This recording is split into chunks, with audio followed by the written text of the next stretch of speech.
everyone, this is Devlina welcoming you all once again to another iconic episode of Icons Behind Brands.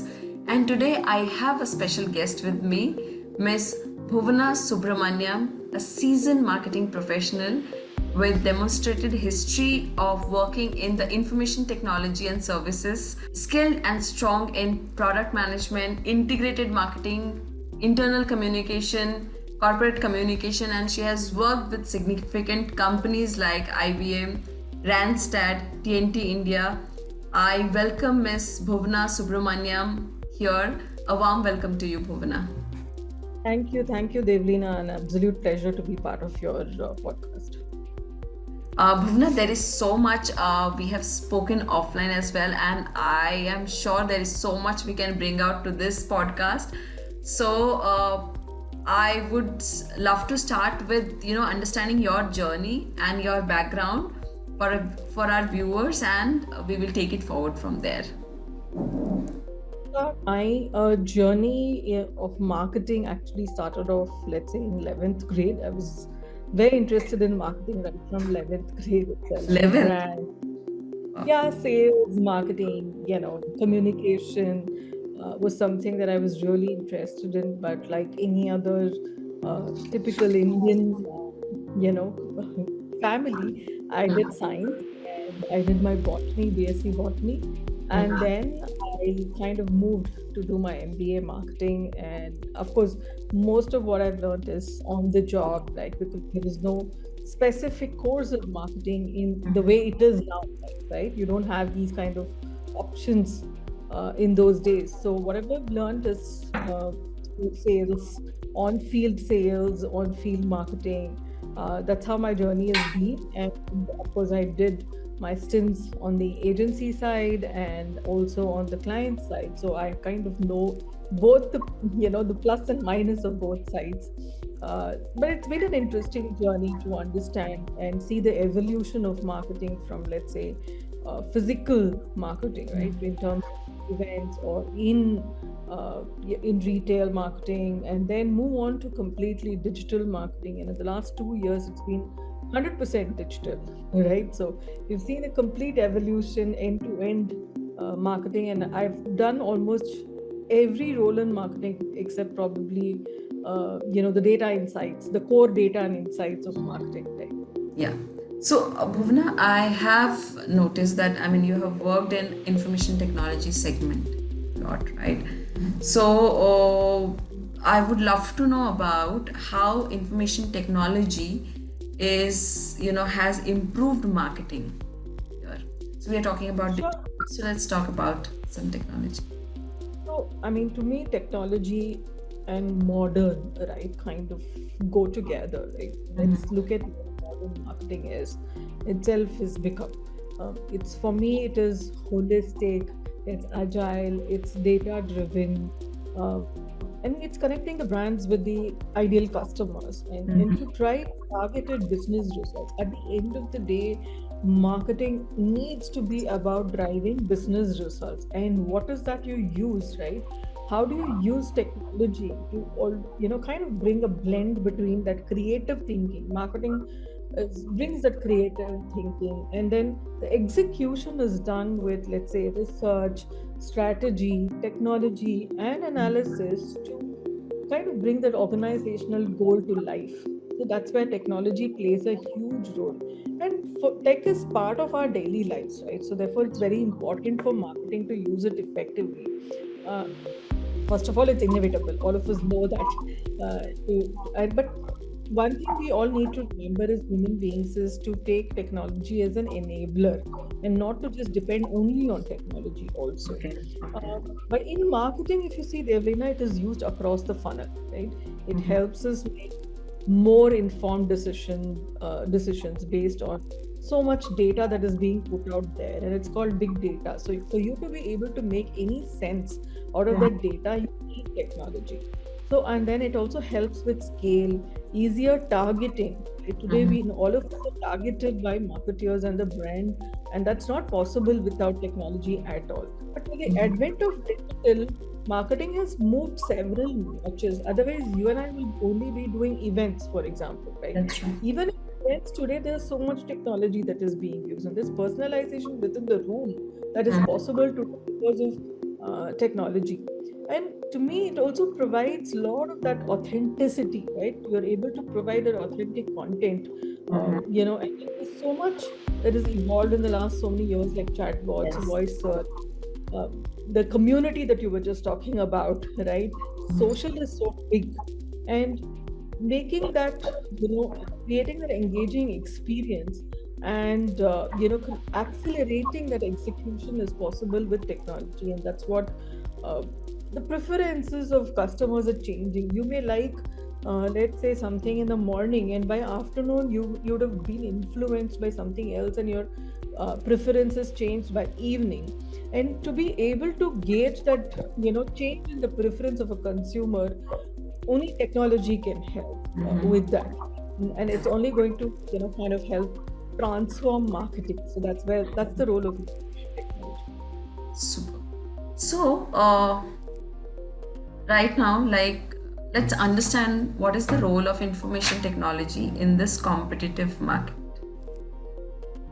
Yeah, I mean, competitive market has to be there. It's an essential thing. Otherwise, you're not going to improve as a brand, right? So, and the basic role of marketing is, as I mentioned in the previous thing, also is to elevate the customer experience at every brand touch point. That's the simple line definition. Okay.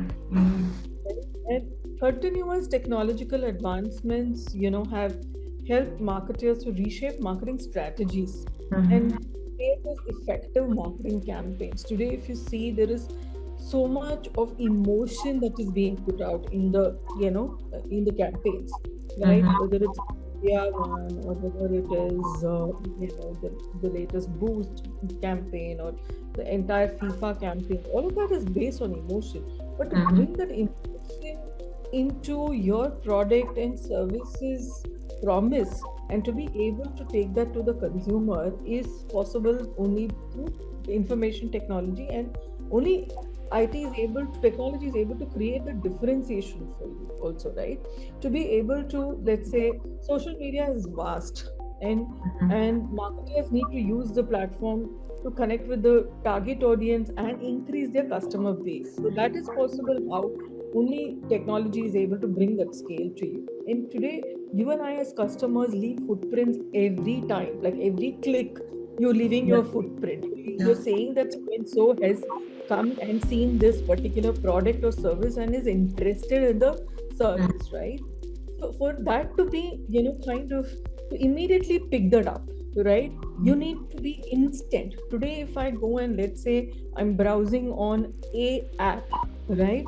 The B app is coming and targeting me immediately, saying, oh, are you interested in this product? Right? So the constant monitoring, constant understanding of the customer requirement, and then to provide that advantage for a particular brand, clearly depends on how much you invest in the martech, how much you invest in technology today. Right? Privacy concerns aside, there are mountains of insights to be extracted.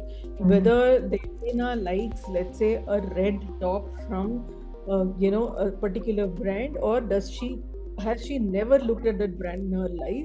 But because she has never looked at the brand in her life, does that brand have that opportunity to target her?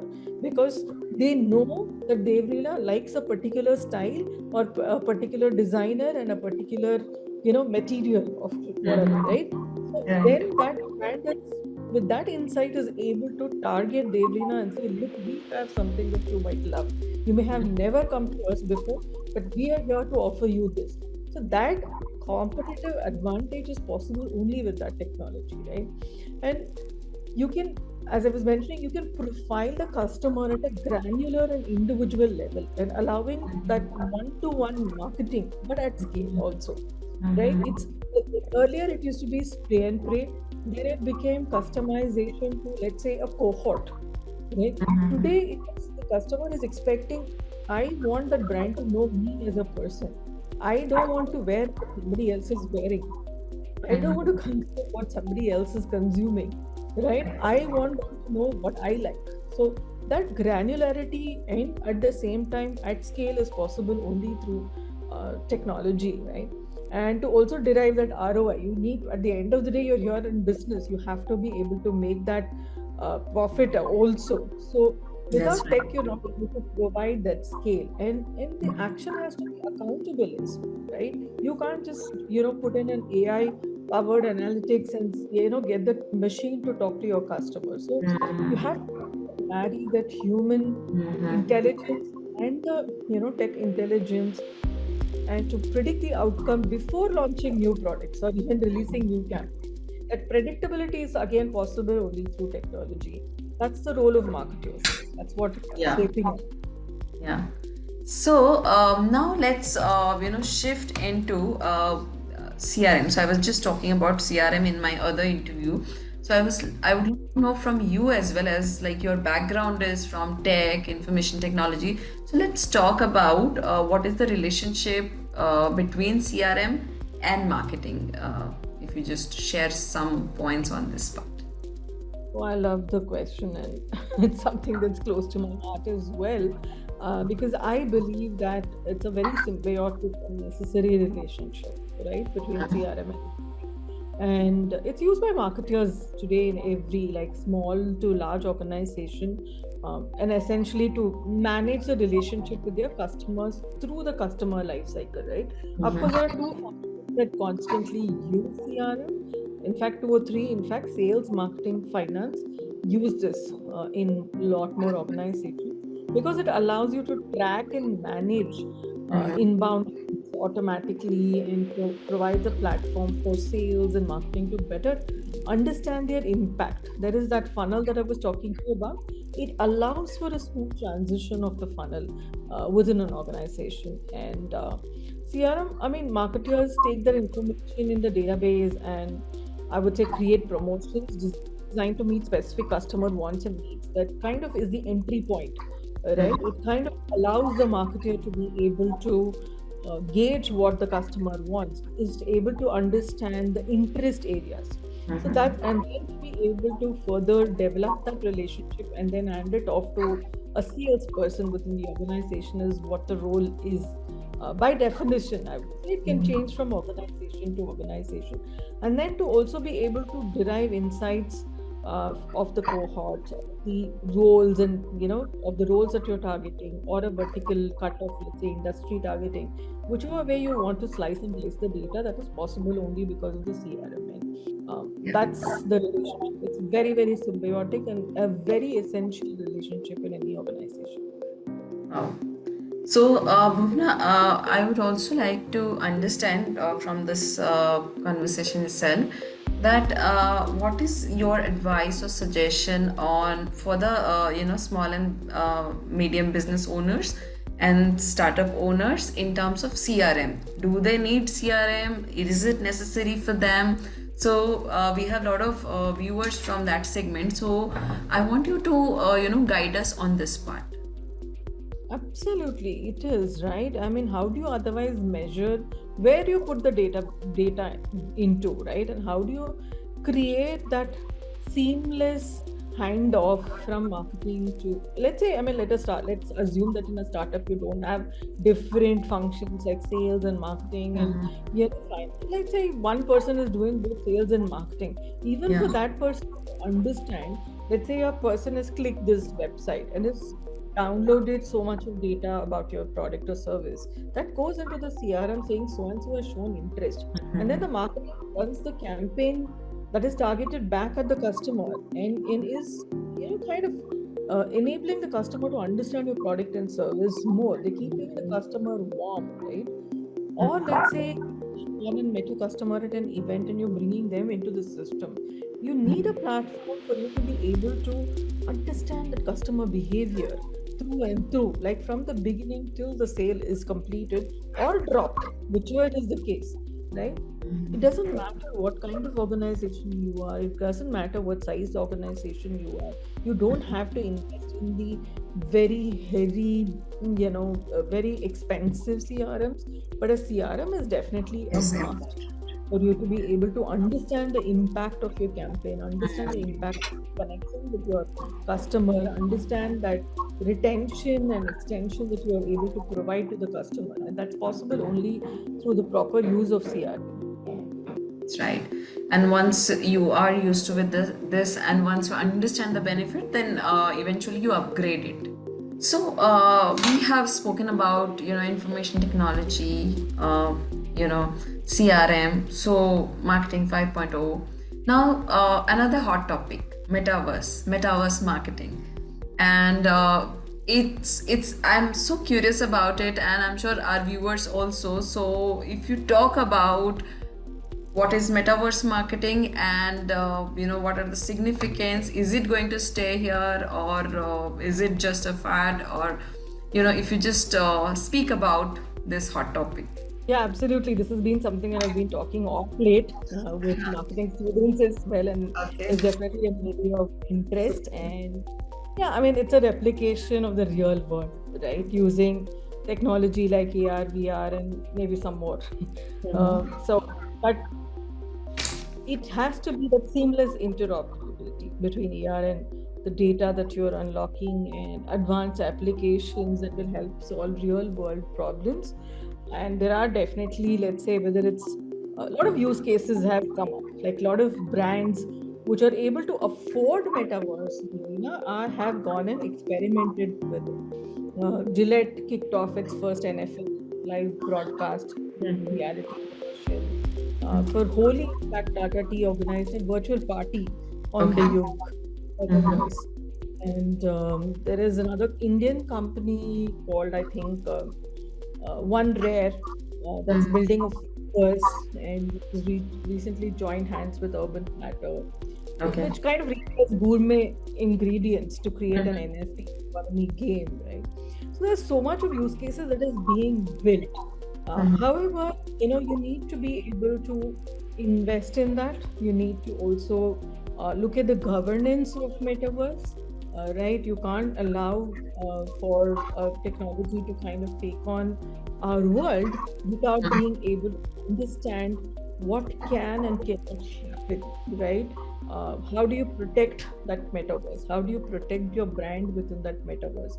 Does it allow for anybody and everybody to enter the space you have provided, right? In fact, I was talking to a lot of other marketers, and I also did a poll, and it's already here, right? Metaverse is here. It's not a fad for sure. But are being made by organizations across industries, and but it's still at an initial stage. It's still at a very demonstrative stage. And look at the skilling, it's not still available. Not everybody will be able to. It's not just about creating the avatar, it's about creating the experience for at the end of the day. It's not just a game that you go and play and come out of it. But that's why the whole metaverse is being invested in. A lot of gaming is happening in the metaverse, and demonstratable technology, right? So it's not just a topic of discussion, according to me, and I'm sure it's going to make a way into our lives very soon, provided the technology is a lot more affordable, it's a lot more secure. I think that's where. Yeah, very important part, the security, the privacy, and how much affordability is there. So, Bhuvana, I have gone through with your profile. You have worked, very deeply in the communication, internal communication, corporate communication. So, how does marketing and communication work together? I've never seen it as two different parts. First of all, to me, it is a shared responsibility, and you need to be able to protect and bringing awareness to the brand, right? So that's the core, thing that both bring to the team, right? And in most cases, I've seen it being part of marketing, communication being part of a marketing function itself, and that's where I've seen a lot more success happen. It's about your brand, and if people recognize it and they know what you do, then communications has done its job, right? But if people want to buy the product and service, then marketing has done its jobs. So it's that an integrated, it's a very smooth from one point to another point. Communication brings the brand from one point to another point, and then marketing kind of takes it from that point to a sale point, right? It's connected and independent at the same time. So that's what communication and marketing has been for me. And of course, marketing uses different kinds of communication, including PR, social media, email, etc., to deliver and effectively share information with the customer.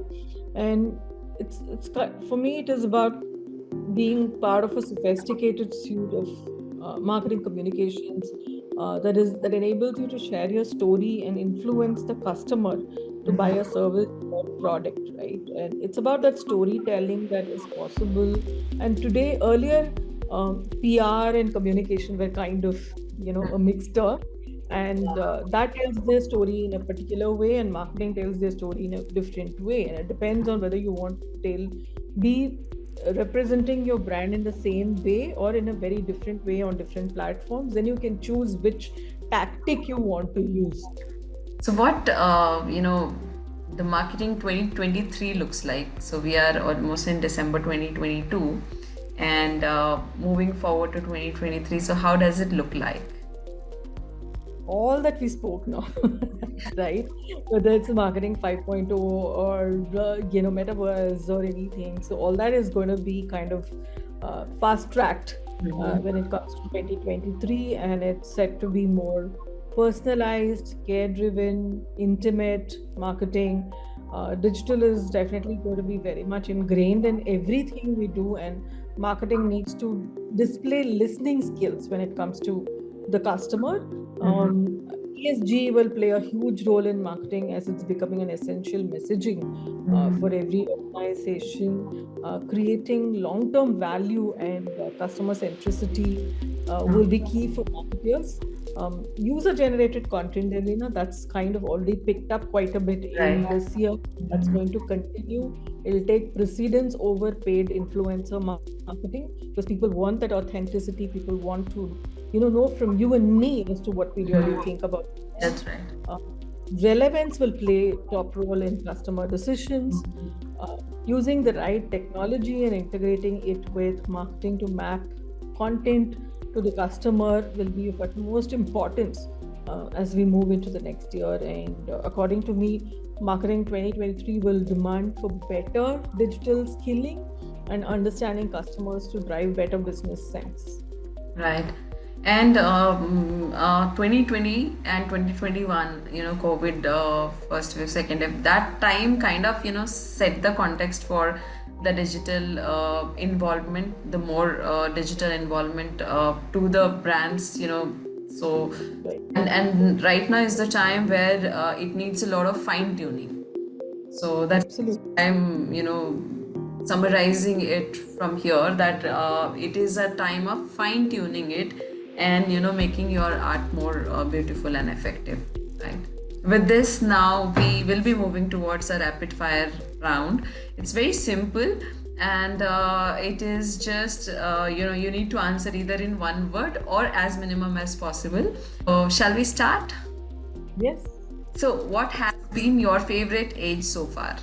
Age? My age, you mean? Yeah. My 20s. Yeah. Okay. Nice. That young time, right? Absolutely. Favorite work memory? Work memory is the numerous friends that I've made across my organizations, right? The numerous best friends who have stayed best friends for life. Yeah. Super. So what advice would you give to an employee on their first day? Just listen, learn, and then get into the work. I think that's precise, and that's very important to observe, absorb, listen, and then go ahead with that. So if you could not work in this industry, marketing, then what profession would you pursue? Teaching. I love to teach. Wow. When are you most productive? I think in the evening and when I'm alone. Especially when I have to write and stuff like that, then I kind of need that space. It's important. So, what advice would you give to your younger self? I would say just actually, I don't, I think I'm pretty chill. Awesome. You know, I mean, I really love this. It's not about younger self in your age, but you're just who you are. So there is nothing to give an advice. You have already taken it probably. Absolutely, just live your life. That's it. Before we wind up, I would love to thank you for your time and sharing such valuable insights with us on technology, marketing, podcasting, and there is so much we have learned from this particular episode. Yeah, it's been an amazing discussion and great questions, Devlina, and I really hope to talk to you again sometime. Definitely.